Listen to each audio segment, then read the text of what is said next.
انسان کی عظمت اور بڑائی اس کی صفات کے ساتھ ہے، اس کے مال دولت کے ساتھ نہیں۔ دنیا، پیسہ، دولت، حکومت، یہ چیزیں آدمی کو مالدار تو بنا دیتی ہیں، حاکم بنا دیتی ہیں، بڑا نہیں بناتی۔ بڑا انسان وہ ہوتا ہے جو اپنے اندر انسانی صفات رکھتا، پر چھوٹا انسان وہ ہوتا ہے جو صفات میں کمزور۔ قیامت کے دن جو تولا جائے گا وہ سونا چاندی نہیں تولے گا، اعمال تولے گا۔ تو ایک انسان اچھا انسان بنے، کہاں سے پتہ چلے گا؟ وہ میرے رب کی اس کتاب سے پتہ چلے گا، اور میرے محبوب صلی اللہ علیہ وسلم کی زندگی، فرمان، سیرت سے پتہ چلے گا کہ ایک مرد عورت کس طرح عظمتوں کی چوٹیوں کو چھو لے، اللہ کو راضی کر لے، دنیا میں اپنے آپ کو سکھ سکون سے رکھے۔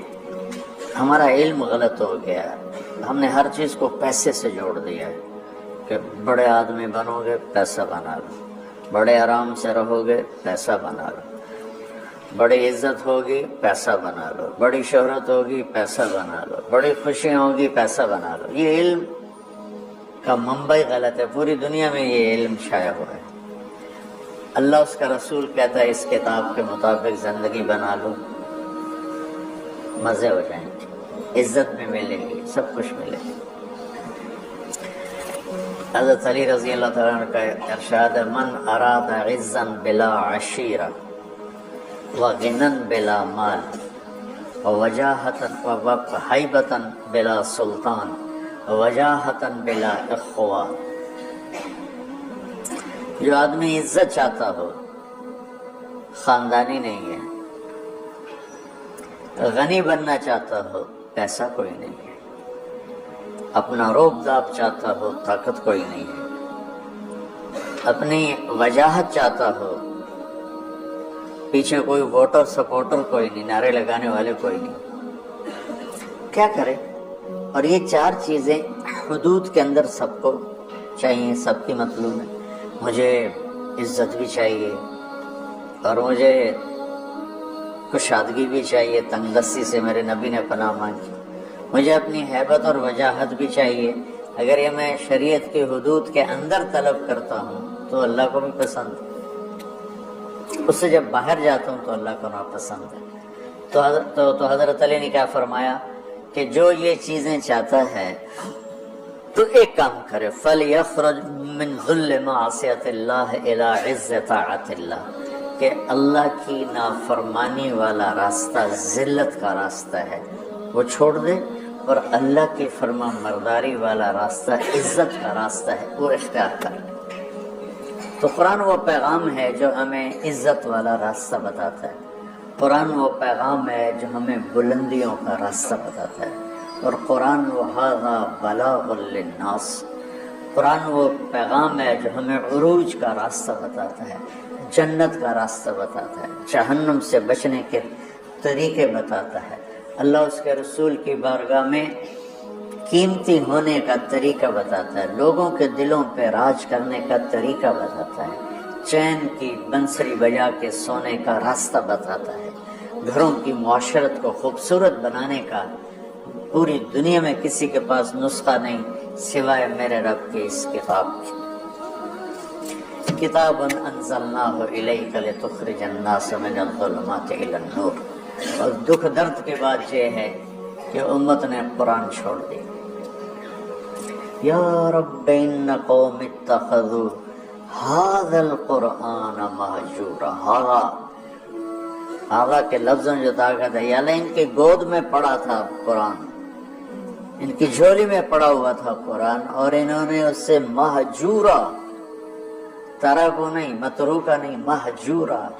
ہجرت کا کیا مطلب ہوتا ہے؟ چھوڑ کے چلے جانا، پھر لوٹ کے نہ آنا۔ تو متروکا تو ہے ٹھیک ہے، کبھی میں گاؤں میں ہوتا ہوں، کبھی یہاں ہوتا ہوں، یہاں ہوتا ہوں تو گاؤں متروک ہو گیا، وہاں جاتا ہوں تو فیصل آباد متروک ہو گیا۔ مہجورا کہ اللہ یہ میری وہ امت ہے، ان قوم اتخذوا ھذا القرآن مہجورا، انہوں نے میرے قرآن سے ایسے ہجرت کی جیسے لوگ وطن چھوڑ کے دوسرے وطن جا کے ہجرت کر کے بیٹھ جاتے. تب اچھائی کہاں سے ملے گی, اچھا انسان کہاں سے بنے گا؟ تو اللہ کا شکر ہے اس مہینے میں امت قرآن سنتی ہے, پڑھتی ہے, تو سارے قرآن کا اور 1 گھنٹے میں 25-26 دن میں اس کو تو احاطہ نہیں کیا جا سکتا. تو جو اس میں آیات میری سمجھ میں آتی ہیں کہ یہ بیان کر دی جائیں تو میں لے کے آپ کے خدمت میں پیش کر دیتا ہوں. 2 دن پہلے میں نے گھر کی زندگی پر خاوند اور بیوی کے رشتے کی بات کی تھی. ہن لباس لکم وانتم لباس لہم, کہ تمہاری بیوی تیرا لباس ہے, اور اللہ بیویوں سے کہہ رہا ہے کہ تمہارے خاوند تمہارا لباس ہے. جتنا لباس خوبصورت ہوتا ہے اتنا انسان پرکشش ہو جاتا ہے. جتنا آپ اپنے لباس کی حفاظت دیں, بیوی کی حفاظت کرو گے, بیوی خاوند کی حفاظت کرے گی, یہ رشتہ پرکشش ہو جائے گا, خوبصورت ہو جائے گا. اس میں ایک بات رہ گئی تھی, وہ ہے نساؤکم حرث لکم. یہ اسی میں آتا ہے لیکن تھوڑا سا آگے جا کے آتا ہے, تو اس دن بعد وہ اذا سالک عبادی میں چلی گئی. تو نساؤکم حرث لکم فاتوا حرثکم انا شئتم, اس کا مفسرین نے ایک ہی مطلب بیان کیا جو فاتوا حرثکم انا شئتم, لیکن جو کہ میں ذمہ دار ہوں مجھے حرث سے ایک مطلب سمجھ آئے. میرے پیشے کا لفظ ہے نا حرث, انتم کیا ہے وہ تحرثون بھی کہیں ہے, افرأیتم ما تحرثون, افرأیتم ما تحرثون. تو فاتوا حرث, آپ تمام تصویریں دیکھو جو میں بیان کرنے لگا ہوں. میرا دعویٰ نہیں, توبہ میں نے تو ساری دیکھی نہیں, لیکن مجھے نہیں لگتا کسی کا ذہن اس طرف گیا ہوگا. ہو سکتا ہے گیا ہو کو, میں اپنے علم کے دعوے, تو میں تو ویسے ہی طالب علم. اللہ نے یہاں عورت کو تشبیہ دی ہے کھیتی سے. تو میری آنکھ اس ماحول میں کھلی جہاں ہم پشتوں سے ذمہ دار چلے آ رہے ہیں. تو درخت جب پھل نہیں دیتا ہے تو ذمہ دار اس کو ڈنڈے مارتا ہے, اس کو گالیاں نکالتا ہے. کس طرح ذمہ دار ایک پودے کو پروان چڑھاتا ہے. یہ ہے تمہاری ذمہ داری اپنی بیوی, چونکہ تم نہیں کسی کے گھر گئے, تمہارے گھر کسی کی بیٹی آئی ہے, ماں چھوڑ کے, باپ چھوڑ کے, بہنیں چھوڑ کے, بھائی چھوڑ کے, سہیلیاں چھوڑ کے, اور اپنی ترتیب زندگی کو توڑ کر ایک بول پر تیرے گھر آئی ہے. تو پاگل تو آتے ہی اس کے ساتھ بدتمیز ہو رہا ہے, کبھی گالیاں دیتا ہے, کبھی تانے دیتا ہے, کبھی تیری ماں سے کچھ سناتی, کبھی تیرا ابا سے کچھ سناتا ہے, کبھی تیری بہنیں سے کچھ سناتی. تو نے کھیتی کی راکھی کیا کرنی تھی, تو نے تو کھیتی کو آگ ہی لگا کے رکھا. تو یہ فصل کیسے دے گی, تو گندا دانا اس میں سے نکلے گا. تو عورت کو اللہ تعالیٰ نے زمین سے تشبیہ دی, اور اس سے آنے والی اولاد کو کھیتی سے اللہ تعالیٰ نے تشبیہ دی. اور زمین سے کھیتی لینے کا ایک طریقہ ہے, ہل چلتا ہے, زمین نرم کی جاتی ہے, پانی لگتا ہے, پھر اسے اور نرم کیا جاتا ہے, پھر جڑی بوٹیوں کو صاف کیا جاتا ہے, اسے تیار کیا جاتا ہے, پھر اس میں دوبارہ ہل چلا کے بیج لگایا جاتا ہے, پھر اس بیج کی راکھی کی جاتی ہے, حفاظت کی جاتی ہے. جب وہ پانی مانگتا ہے پانی دیتے ہیں, رات کے 12 بجے بھی پانی کی ضرورت ہے, وہ پانی پہنچ رہا ہوتا ہے. وہ کھاد مانگتا ہے کھاد دیتے ہیں, وہ گوڈی مانگتا ہے گوڈی دیتے ہیں, پھر اس میں گندی جھاڑیاں پیدا ہوتی ہیں, تو ہم الگ مزدور لگا کر ان گندی جھاڑیوں کو نکالتے ہیں. اور اب سپرے آ گئے ہیں, سپرے کرو تو صرف وہ گندی جو بوٹیاں ہیں وہ مر جاتی ہیں, فصل کو کچھ نہیں ہوتا. میں آپ کے سامنے ایک نقشہ بیان کر رہا ہوں کہ اللہ تعالیٰ یہاں خاوند اور بیوی کی زندگی کو کس خوبصورت انداز میں بیان فرما رہا ہے. اعلیٰ فصل لینے کے لیے یہ سب کچھ کرنا پڑتا ہے. ذمہ داروں کے پاس عام طور پہ پیسہ نہیں ہوتا, تو وہ جاتے ہیں جی کھاد چاہیے تھی, وہ کہتے 500 روپے ود لواں گے, کہتا جی لے لو کھاد دے دو, میری فصل مر دی. تو پھر اسے سپرے کرنا ہوتا ہے, تو اس کے پاس پیسے نہیں ہوتے، پھر وہ سپرے والے کے پاس جائے، یہ نہیں کہتا پیسے کو نہیں دفع کرو آپ پہ، ہوندی تو ہوگی نہیں ہوندی تو نہ ہوگی. ایسا پاگل کوئی زمین، چاہے 1 ایکڑ کا ہو چاہے 100 ایکڑ کا ہو. پھر وہ کہتا ہے جی کھاد چاہیے، یوریا، وہ کہتا وہ سپرے کی دوا چاہیے، ڈبے کے پیچھے 200 روپے زیادہ لواں گا. اچھا جی لے لے جی لے، کپا آ جاندی میں دے دوں گا. وہ ادھار پہ مہنگا سامان اٹھاتا ہے اور اس کی ضرورت کو پورا کرتا ہے. وہ گندم کو یہ نہیں کہتا، کپاس کو یہی نہیں کہتا میرے کو پیسہ کوئی نہیں، میں نہ تینوں پانی لا سکنا، نہ کھاد دے سکنا، نہ سپرے کر سکنا. تو پھر مکھیاں ہی مارے گا، روٹی تو کوئی نہیں لبنی. عورت کی زمین میں محبت کا حل چلاؤ، اپنے رات کے آنسوں سے اس کو پانی لگاؤ، اپنے اخلاق کے ذریعے سے اس میں بیج ڈالو، پھر اس کو عزت دے کر، احترام دے کر اس فصل کی آبیاری کر اس کو اوپر چڑھاؤ. اس میں جو گندی جھاڑیاں ہو گئی، کبھی یہ ادھر سے گندا آئے گا، کبھی ادھر سے گندگی آئے گی، کبھی ساس کی طرف سے، کبھی سسر کی طرف سے، کبھی بہنوں کی طرف سے، کبھی لڑکی کے ماں باپ کی طرف. بعض لڑکی کے ماں باپ ایسے بے وقوف ہوتے ہیں کہ اپنی بیٹیوں کا گھر اجاڑ دیتے ہیں، شادی کرنے کے بعد بھی بیٹی کو اپنے حکم پر چلانے کی کوشش کرتے ہیں. تو خاوند کہاں برداشت کرتا ہے؟ شادی کے بعد بیوی پر ماں کا حق نہیں ہے، باپ کا حق نہیں ہونے کا مطلب ہے کہ پہلے اب خاوند کا حق ہے، پھر ماں باپ کا حق ہے. ماں کچھ کہے، خاوند کچھ کہے تو اسے خاوند کی اطاعت کرنی ہے، ماں کی نہیں، ماں کی نہیں. لیکن کچھ والدین ایسے ہیں جو اپنے بیٹیوں کو برباد کر دیتے ہیں، پیچھے سے ڈوریں ہلا ہلا ہلا. ایسے کیسز چھوڑے ہیں. زیادہ جو مسئلہ ہے وہ سسرالی مسئلہ ہے. تو اس میں وہ جو گندی جھاڑیاں پیدا ہوتی ہیں ان کو وہ سلیقے سے نکالتا رہے، نکالتا رہے، نکالتا رہے، نکالتا رہے اور اس کی حفاظت کرتا رہے. یہ جو آموں کا باغ لگتا ہے نا تو چھوٹا ہوتا ہے، جب سردی آتی ہے تو اس کو ہم کور کر لیتے ہیں سر. پہلے اس کے اوپر چونے کا سپرے کرتے ہیں، چونے کا، کہ اس کے پتوں کے اوپر ایک تہ جم جائے، اور اس کے تنے پر بھی چونا لگاتے ہیں تاکہ ٹھنڈک اندر نہ جائے. پھر اس کو یوں کور کر دیتے ہیں کہ اندر سردی نہ جائے. اتنی حفاظت ایک چھوٹے سے پودے کی جاتی ہے، تب جا کر وہ پروان چڑھتا ہے. اور سب سے بڑا پودا انسان ہے، اور سب سے قیمتی دھرتی ماں ہے، اور سب سے قیمتی رشتہ خاوند اور بیوی ہے.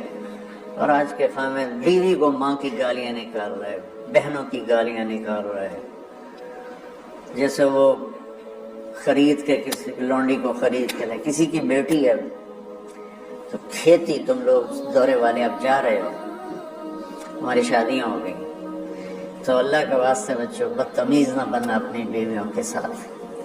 یاد رکھنا میری باتوں کو. وہ جو گیت تم نے سنا نہیں میری عمر بھر کا ریاض تھا، میرے درد کی تھی وہ داستاں جسے تم ہنسی میں اڑا گئے. کہیں ایسا نہ کر دینا میری باتوں کو. اگر اپنی زندگی کو خوبصورت دیکھنا چاہتے ہو، عالیشان دیکھنا چاہتے ہو، اپنے اخلاق اچھا کر لو. چونکہ بیوی کی بات ہو رہی، ورنہ ہر رشتے میں اسی کی ضرورت. ماں کا رشتہ ہے، محبت دینی پڑے گی. باپ کا رشتہ ہے، محبت دینی پڑے گی. بہنوں کا رشتہ ہے، بھائیوں کا رشتہ ہے، اولاد کا رشتہ ہے. اگر اولاد پر ہی ڈنڈے برساؤ گے تو تم سے متنفر ہو جائیں گے. میرے نبی نے کبھی یوں اپنے نواسوں کو ٹچ بھی نہیں کیا تھا، ایسے بھی نہیں کیا. روزانہ جا کے ان کو ملتے، سینے سے لگاتے، اپنی نسبتوں کو منتقل کیا حسنین کی طرف. بعض نصیحت نہیں کی.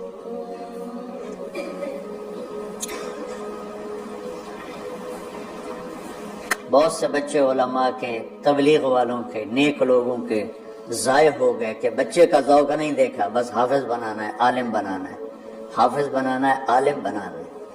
بناؤ حافظ، بناؤ عالم، پہلے ذوق دیکھ لو. اگر نہیں ہے تو اچھا مسلمان بناؤ، یہی کافی ہے. اگر زبردستی چلایا تو وہ بچہ نہ دین کا رہے گا، نہ دنیا کا رہے گا، نہ مدرسے کا رہے گا، نہ تبلیغ کا رہے گا. یہ لاکھوں مثالیں میرے سامنے.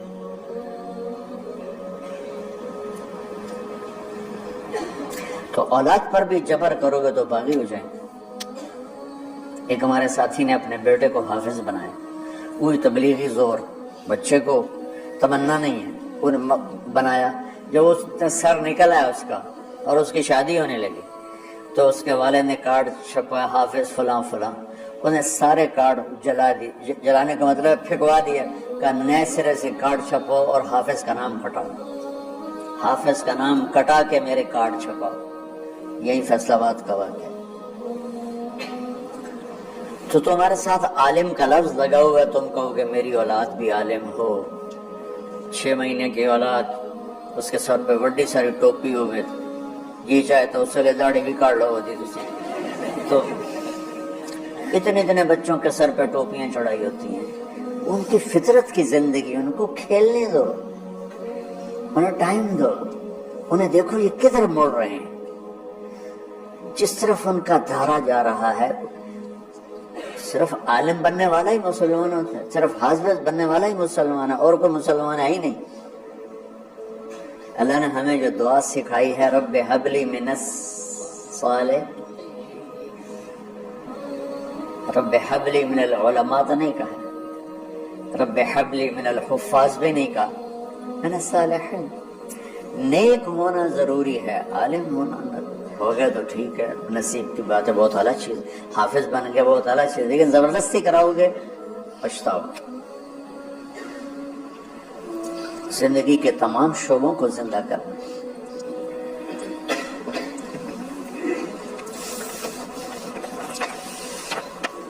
ایک اور آیت سورۃ آل عمران کی ہے,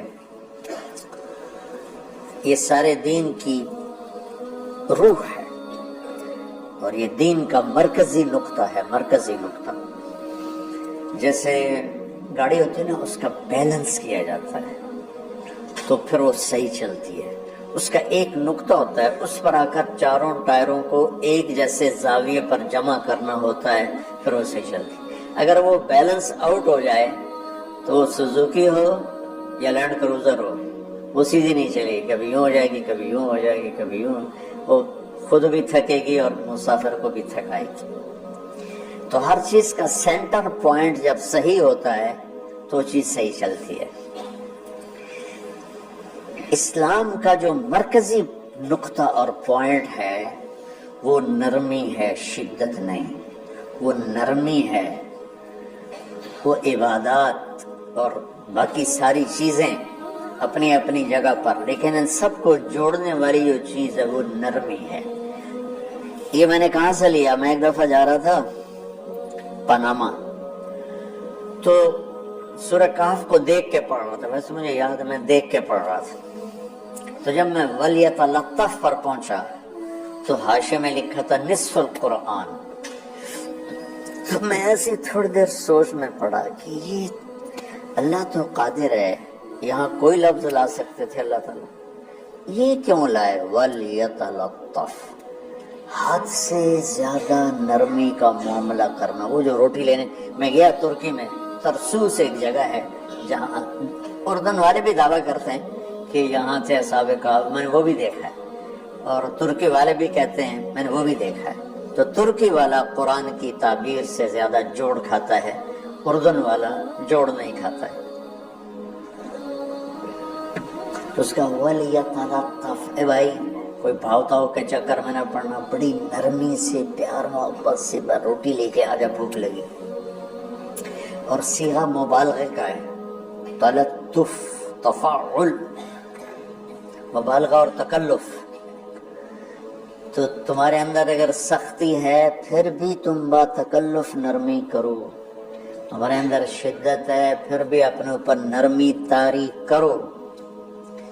تو یہاں سے مجھے یہ بات سمجھ میں آئی کہ پوری شریعت کا سینٹر پوائنٹ قرآن ہے, اور قرآن کا سینٹر پوائنٹ نرمی ہے. وَلْيَتَلَطَّفْ. اب ہمارے ڈانٹ ڈپٹ کو بزرگی سمجھا جاتا, ڈانٹ ڈپٹ کو تربیت سمجھا جاتا. استاد شاگرد کو ڈانٹ رہے ہیں, پیر مریدوں کو ڈانٹ رہے ہیں, امیر مامور کو ڈانٹ رہے ہیں, والدین اولاد کو ڈانٹ رہے ہیں. اور میرا اللہ کہہ رہا ہے نرمی,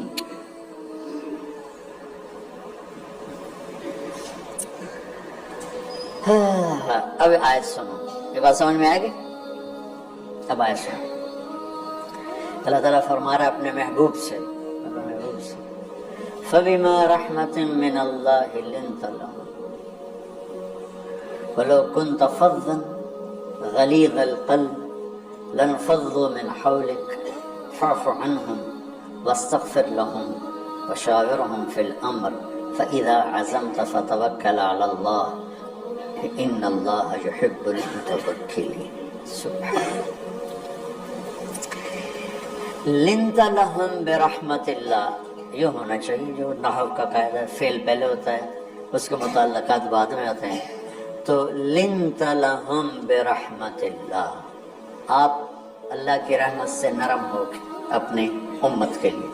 لیکن اللہ تعالیٰ نے فَبِمَا، اللہ نے اپنے نبی پر جتنے احسان قرآن میں بتلائے ہیں، أَلَمْ يَجِدْكَ يَتِيمًا فَآوَى وَوَجَدَكَ ضَالًّا فَهَدَى وَوَجَدَكَ عَائِلًا فَأَغْنَى أَلَمْ نَشْرَحْ لَكَ صَدْرَكَ وَوَضَعْنَا عَنْكَ وِزْرَكَ الَّذِي أَنْقَضَ ظَهْرَكَ وَرَفَعْنَا لَكَ ذِكْرَكَ إِنَّا أَعْطَيْنَاكَ الْكَوْثَرَ هُوَ الَّذِي أَيَّدَكَ بِنَصْرِهِ وَبِالْمُؤْمِنِينَ۔ اب قرآن میں دیکھو وَكَانَ فَضْلُ اللَّهِ عَلَيْكَ كَبِيرًا، اللہ نے قرآن میں اپنے نبی پر جو احسان کیے وہ بتائے اور جتلائے کہ ہم نے آپ کے ساتھ یہ کیا، یہ کیا، یہ کیا۔ یہ احسان جیسے اللہ نے بتایا ہے نا اپنے نبی کو، یہ احسان نرمی والا جس طریقے سے بتایا، اس طریقے سے کسی احسان کو ذکر نہیں کیا۔ فَبِمَا، میرے ہاتھوں کو دیکھو، ہم جب کہتے ہیں بہت بڑا، اس سے آگے تو ہمارے ہاتھ نہیں جاتے نا۔ تو میرا ایک بھتیجا تھا تو دیر سے بولا، جب وہ گاڑی پہ ہوتا تو ہم کہتے کس چیز پر آئے تو وہ یوں یوں کرتا، اور جب وہ بس پہ آتا تو ایسے ایسے کرتا، ایسے ایسے کہ بھئی بس بڑی ہوتی ہے نا تو اس کا یوں اشارہ کرتا، اور گاڑی چھوٹی تو اس کا یوں اشارہ کرتا۔ تو فَبِمَا، یہ جو فَبِمَا رحمہ ہے نا، یہ زمین آسمان سے بھی باہر نکل گیا ہے، اور مشرق و مغرب سے پار ہو گئے، شمال جنوب سے پار ہو گیا، فوق تحت سے پار ہو گئے۔ اللہ تعالیٰ فرما رہا ہے میرے محبوب میری اتنی بڑی رحمت آپ پر آئی جس کو آپ کے رب کے سوا کوئی نہیں جانتا، اور پھر آپ نرم ہو گئے، نرم ہو گئے۔ ان اللہ لا یعطی علی الرفق ما لا یعطی علی العنف، اللہ جو نرمی پہ دیتا ہے وہ سختی پہ نہیں دیتا۔ لو کان الرفق خلقا لما رأى الناس خلقا احسن منہ، نرمی کی کوئی شکل ہوتی تو اس سے حسین کائنات میں کوئی شکل نہ ہوتی، جنت کی حور سے بھی اعلیٰ شکل ہوتی۔ وَلَوْ كَانَ الْعُنْفُ خَلْقًا لَمَا رَأَى النَّاسُ خَلْقًا أَبْغَضَ مِنْهُ، اور اگر بد اخلاقی کی، سخت مزاجی کی کوئی شکل ہوتی تو شیطان سے بھی زیادہ خوفناک ہوتی۔ امام اسماعیل رحمۃ اللہ علیہ بڑے علامہ گزرے ہیں اور قرآن کی بڑی خدمت کی ہے لغت کے لحاظ سے، تھے انتہائی بدصورت، کوڑا سے اور حبشی ٹائپ۔ کہنے لگے زندگی میں کبھی دھوکہ نہیں کھایا سوائے ایک دفعہ ایک لڑکی نے مجھے ایسا بیوقوف بنایا کہ میرے 14 طبق روشن کر دیے کہ میں جا رہا تھا تو ایک خوبصورت لڑکی نے مجھے مسکرا کے اشارہ کیا، کہنے بھائی کوئی میرے اوپر بھی عاشق ہے، تو میں اس کے پیچھے چل پڑا، وہ آگے آئے گی میں پیچھے پیچھے، وہ آگے آئے گی میں پیچھے پیچھے، بازاروں میں چلتے چلتے ایک مصور کی دکان پہ پہنچے تو اس نے مصور سے یوں اشارہ کیا اور آگے چلی گئی۔ وہ آگے چلی گئی تو میں حیران ہو گیا، میں نے کہا بھائی یہ کیا چکر ہے؟ کہا جی یہ بچی کل میرے پاس آئی تھی کہ مجھے شیطان کی فوٹو بنا کے دو۔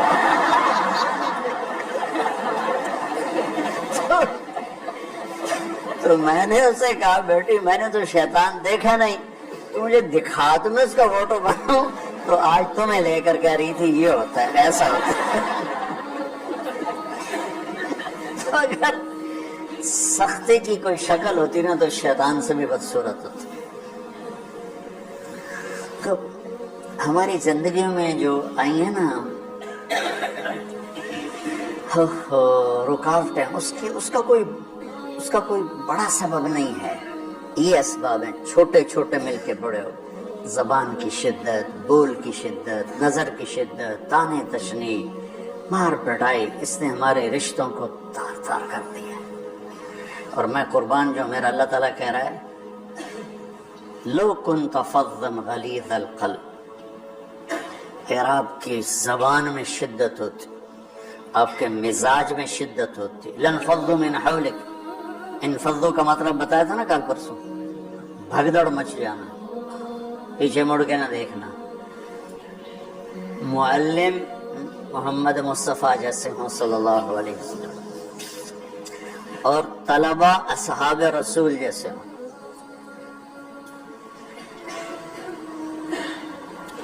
محمد الرسول اللہ، سورہ فتح اللہ نے یوں ایک آیت، محمد الرسول اللہ والذین معہ، یہاں محمد اللہ کے رسول ہیں، یہ دعویٰ ہے، دعویٰ ہے کہ یہ میرے رسول ہیں۔ تو پوچھنے والا پوچھتا ہے کہ اس کی دلیل کیا ہے، تو اللہ کہتا ہے اس کے ساتھیوں کو دیکھ لو، ایسے ساتھی صرف نبی کے ہوتے ہیں اور کسی کے نہیں ہوتے۔ والذین معہ، معہ، معیت بہت بڑا شرف ہے۔ اور وہ کیسے ہیں؟ اشداء علی الکفار ہیں، رحماء بینہم ہیں۔ وہ کیسے ہیں؟ تراہم رکعا سجدا، کوئی سجدوں میں گڑ گڑا رہا، کوئی رکوع میں گڑ گڑا رہا۔ اور اخلاص ایک باریک چیز ہے جس کو موت سے پہلے ہم دعویٰ نہیں کر سکتے کہ میں جو کچھ کر رہا ہوں اخلاص سے کر رہا ہوں، لیکن وہ اتنے اللہ کے قریب ہوئے کہ اللہ نے ان کے اخلاص کی خود گواہی دی، یبتغون فضلا من اللہ ورضوانا۔ میں صرف قرآن سے صحابہ کو بتا رہا ہوں، تتجافى جنوبهم عن المضاجع يدعون ربهم خوفا وطمعا۔ میرے نبی کے ساتھ چلنے والے صحابہ کیسے ہیں؟ راتوں کو اٹھ اٹھ کے روتے ہیں، بستروں سے جدا رہتے ہیں۔ کیسے ہیں؟ كانوا قليلا من الليل ما يهجعون، رات کو بہت تھوڑا سوتے ہیں۔ وبالاسحار هم يستغفرون، اور پھر سحری کے وقت توبہ استغفار کرتے ہیں۔ یہ کیسے ہیں؟ یؤثرون علی انفسهم ولو کان بهم خصاصہ، خود بھوکے رہ کر یہ اوروں کو کھانا کھلاتے ہیں۔ یہ کیسے ہیں؟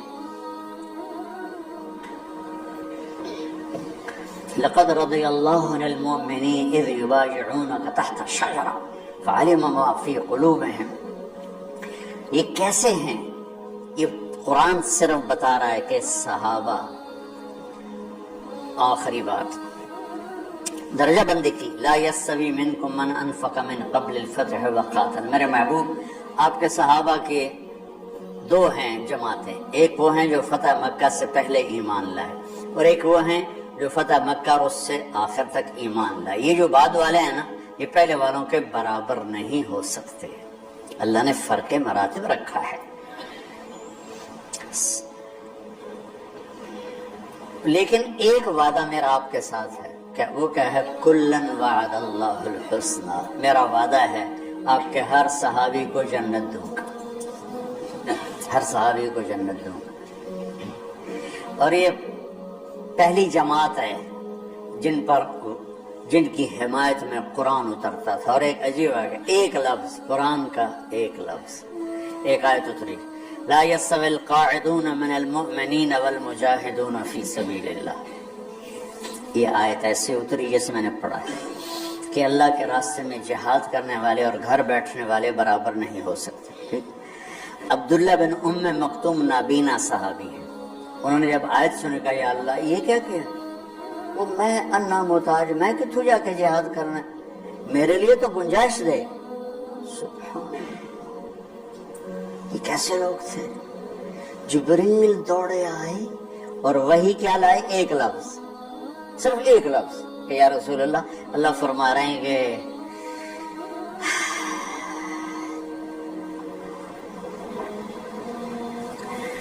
کیا ہے؟ عبس وتولی اذ جاءہ الاعمى، کا میرے بندے کی فریاد میرے پاس پہنچ چکی ہے، لہٰذا اب اس آیت کو یوں پڑھا جائے، لا يستوي القاعدون من المؤمنین غیر اولی الضرر والمجاہدون فی سبیل اللہ۔ کہ جو معذور ہیں ان کے علاوہ جو صحت مند ٹھیک ٹھاک ہیں وہ اور جو میرے راہ میں ہیں برابر نہیں ہو سکتے. تو عبداللہ بن ام مکتوم کی فریاد پر قرآن کا ایک لفظ ہے اور خولہ کی فریاد پر آیات بارش کے قطروں کی طرح. قد سمع اللہ قول التي تجادلك في زوجها وتشتكي الى الله والله يسمع تحاوركما ان الله سميع بصير. الذين يظاهرون منكم من نسائهم ما هن امهاتهم ان امهاتهم الا اللائي ولدنهم وانهم ليقولون منكرا من القول وزورا. یہ پھر آگے بھی چلتی ہیں. ایک دیہاتی عورت کی فریاد نے عرش ہلا دیا اور قرآن اترا. یہ لوگ تھوڑا اور سنا دو تاکہ آپ کو خولہ کا پتہ چلے خولہ کیا چیز ہے. انصاری عورت ہے, ہاں محلے کی ایک عورت ہے. خامن نے غصے میں طلاق دے دی. طلاق تھی زہار, تو میرے لیے میری ماں کی طرح ہے. اس طلاق کے بعد رجوع ہو ہی نہیں سکتا.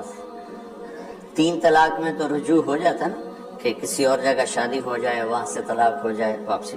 لیکن اس میں رجوع ایسا ہی ہے شیخ, ایسے ہی ہے. اس میں دوبارہ اگر اس کی شادی ہو جائے اور پھر وہاں سے وہ فارغ ہو کر اس سے شادی نہیں ہو سکتی. یہ اس زمانے کا رواج تھا. اب یہ ان کی عمر گزر گئی تھی, جو بھاگی بھاگی اللہ کے نبی کے پاس ہے. یا رسول اللہ, میرے خامن اوس بن مالک نے زہار کر دیا, اوس بن صامت نے مجھ سے زہار کر دیا, تو کیا فتویٰ ہے؟ آپ نے کہا حرمتی علیہ, بیٹی تو حرام ہو گئی. بولے گا یا رسول اللہ اکل مالی وافنا شبابی, جوانی میری ڈھل گئی, مال میرا کھا گیا وہ, تو میں کہاں جا کے بیٹھوں, ماں باپ میرے نہیں ہیں. آپ نے کہا حرمتی علیہ, تو اس پہ حرام ہو گیا. پھر اس نے کہا یا رسول اللہ میرا کیا بنے گا؟ تو آپ چپ ہو گئے. تو جب وہ مانتی نہیں تو کیا کرو, آپ چپ ہو گئے. حضرت عائشہ رضی اللہ عنہا آپ کو کنگھی کر رہی تھی. جب اس نے دیکھا اللہ کے نبی نے جواب دینا چھوڑ دیا ہے, کہا چلے ٹھیک ہے میں اپنے رب سے بات کرتی ہوں. اس نے وہیں بیٹھے بیٹھے ہاتھ اٹھایا, اے اللہ ان لی منہ صبیۃ صغار, اے میرے رب میرے چھوٹے چھوٹے بچے, ان ضممتہم الی فجعوا وان ضممتم الیہ فضعوا. میرے رب میرے چھوٹے چھوٹے بچے, عمر میری ڈھل گئی, میری دوسری شادی نہیں ہو سکتی. ان بچوں کو میں اپنے پاس رکھوں تو ان کو روٹی کہاں سے کھلاؤں, یہ بھوکے مریں گے. خامند کے پاس چھوڑ کے چلے جاؤں تو وہ بھی کمزور ہو چکا ہے, یہ ان کی تربیت کون کرے گا, یہ تو برباد ہو جائیں گے. اب اس کی دعا سنو, یا اللہ اپنے نبی کی زبان پر میرے حق میں فیصلہ دے. یہ نہیں کہا کہ تو اپنی شریعت کا فیصلہ سنا گیا, اللہ میرے حق میں دینا فیصلہ.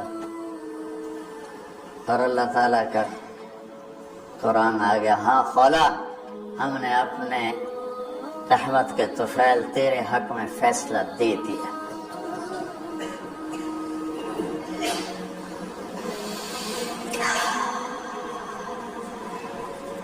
اتنے بڑے مقام کے لوگ, لفظ کیا آ رہا ہے, لن فضوا من حولی, یہ آپ کو چھوڑ کے بھاگ جاتے.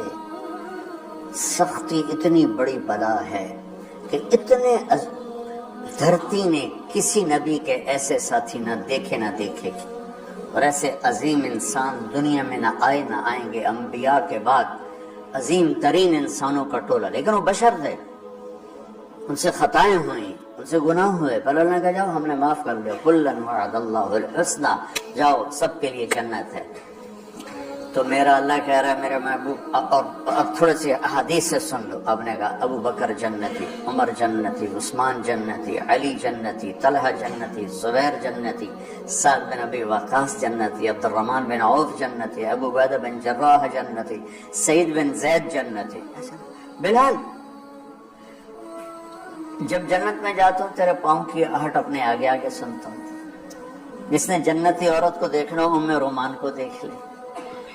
مناقب صحابہ اٹھا کے دیکھو. میرا ایک امتی آئے گا جنت کے دروازوں پر تو 8 دروازے کھل کے کہیں گے مرحبا ادھر آ جائیں, ادھر. سلمان فارسی ایسے ہو گئے, یا رسول اللہ کون ہے یہ؟ تو آپ نے کہا یہ بیٹھا ہے ابو بکر. اس کو جنت کے 8 دروازے پکاریں گے. عمر ایک محل دیکھا بہت عالیشان, میں سمجھا میرا ہے. جب جانے لگا تو فرشتے نے کہا آپ کے غلام عمر بن خطاب کا ہے.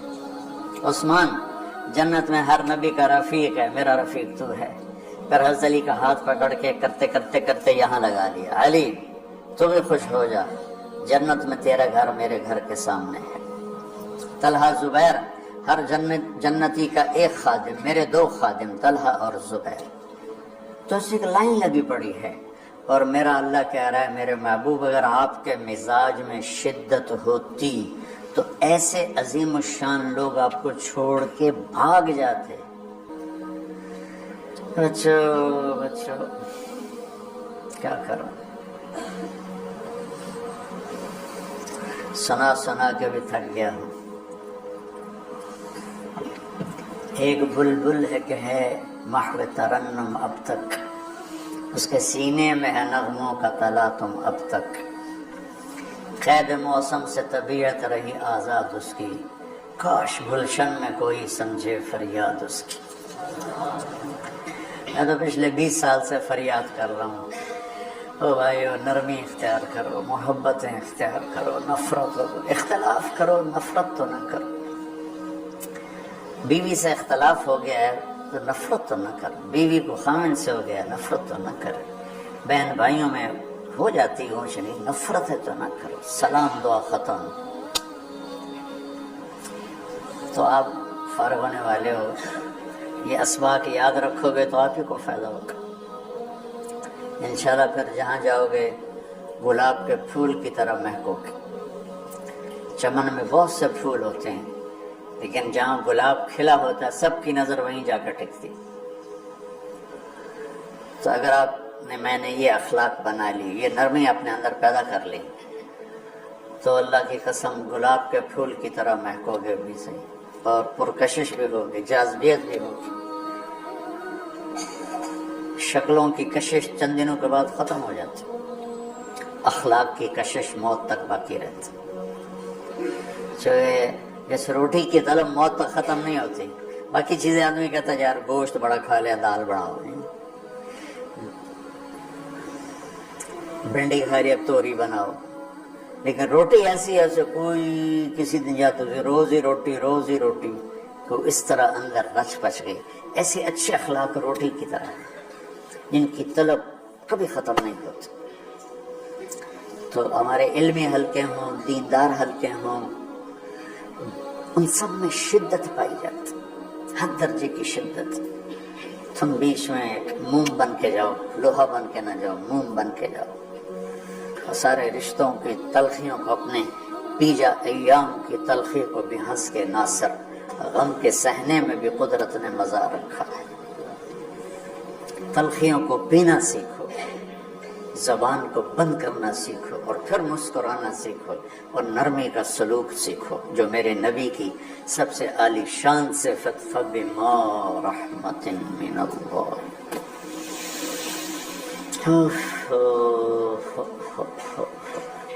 یہ واقعہ پتہ کب کا ہے؟ جب احد کی لڑائی میں شکست ہو گئی نا, تو کافی سارے صحابہ میدان چھوڑ کے دوڑ گئے. تو جب ابو سفیان کا لشکر واپس چلا گیا تو وہ واپس آئے, اور سب ڈرے ہوئے تھے کہ اب ہمیں بڑی ڈانٹ پڑے گی. شہاب الدین غوری نے تراوڑی کی پہلی جنگ لڑی تھی پرتھوی راج کے خلاف. ہم جو چوہان راجپوت ہیں ہم اس کی نسل سے ہیں, پرتھوی راج. تو وہ شکست ہو گئی. تو جن افغانی سرداروں نے دوڑ لگا دی تھی نا, اس نے سارا سال ان کے منہ کے اوپر نہ توبڑے چڑھا دیے تھے. بوجھا نہیں تو بوجھا سیکھ ان کے منہ پہ چڑھا دیا تھا. پورا سال ان کے منہ پہ وہ بوجھے لگے رہے کہ یہ وہ ہیں جو بھاگ گئے تھے. بادشاہ تو یوں کرتے ہیں. میرے نبی کے صحابہ جب سہمے آئے کہ بس دیکھو اب کیا بنتا ہے, تو آپ نے مسکرا کے ان کا استقبال کیا. آؤ بھائی. اس پر میرے اللہ نے یہ کہا, واہ میرے محبوب, یہ آپ کے رب کا آپ پہ احسان ہے کہ آپ نرم ہو گئے, ورنہ ایسے موقعوں پہ تو ڈانٹ ڈپٹ ہوتی, سوڑوا دیا تھا.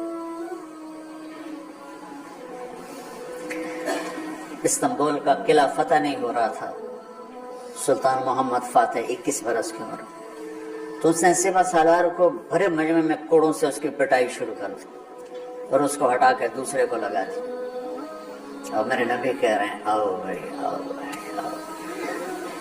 اوپر اللہ کی محبت دیکھو، اللہ تعالیٰ کہہ رہا ہے میرے نبی معاف کر دے. پہلے آپ نے معاف کر دیا، پر میں بھی سفارش کرتا ہوں آپ ان کو معاف کر دیں.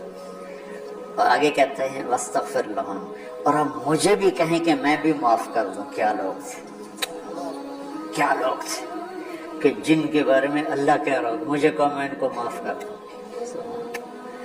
ایسے عظیم لوگ بھی شدت برداشت نہ کر پاتے. بھائیو میری فریاد سمجھو اللہ کے واسطے، نرمی اختیار کرو، نرمی اختیار کرو، نرمی اختیار کرو.